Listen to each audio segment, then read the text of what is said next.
বিসমিল্লাহির রহমানির রহিম। সাল 2026, 8 এপ্রিল বুলায় হাসপাতালে চিকিৎসাধীন নারীকে ধর্ষণ করা হয়। ভুক্তভোগী ওই নারী হাসপাতালে চিকিৎসাধীন ছিলেন। অভিযুক্ত ব্যক্তি তাকে ওষুধ দেওয়ার প্রলোভন দেখিয়ে হাসপাতালের নির্জন তৃতীয় তলায় নিয়ে গিয়ে তাকে ধর্ষণ করে। আপনি ফেসবুক, ইউটিউব, টিকটক, খবরের কাগজ খুললেই দেখবেন অমুক জায়গায় দর্শন, অমুক জায়গায় বাবার হাতে মেয়ে দর্শন, ভাইয়ের হাতে বোনের দর্শন।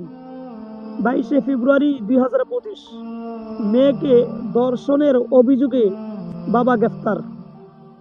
26 ফেব্রুয়ারি 2026 নরসিংদীতে দর্শনের বিচার চাওয়াতে এক কিশোরীকে তার বাবার কাছ থেকে নিয়ে গিয়ে দর্শন করার পর তাকে হত্যা করে। 4 জানুয়ারি 2026 বাংলাদেশে 2025 সালে 2800 নারী ও কন্যা নির্যাতনের শিকার হয়েছে বলে জানিয়েছেন বাংলাদেশ মহিলা পরিষদ। পরিষদের তথ্য মতে নির্যাতনের শিকার হওয়ার মধ্যে 1234 জন কন্যা ছিল, 1574 জন নারী ছিল।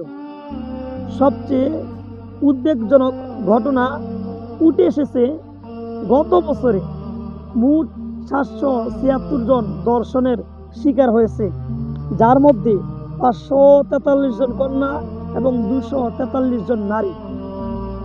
ধর্ষণের ঘটনাগুলোর মধ্যে 104 জন কন্যা ও 70 জন নারী সহ 179 জন দলবদ্ধভাবে ধর্ষণের শিকার হয়েছে।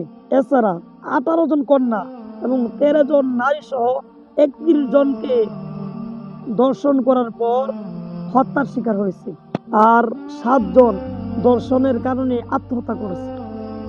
বাংলাদেশে প্রায় 92% মুসলমান। বাংলাদেশে প্রায় 18 কোটি মুসলমান আছে। নিয়ম তো ছিল মুসলমানের দেশে কোরআনের আইন, কোরআনের বিধান থাকবে।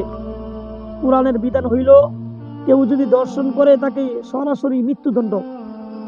আমি সব থেকে অবাক হইলাম, বাংলাদেশের এই ডেমোক্রেসির আইন হইল মৃত্যুদণ্ড, কিন্তু আপনি কোথাও দেখবেন না ধর্ষণের কারণে মৃত্যুদণ্ড দিচ্ছে।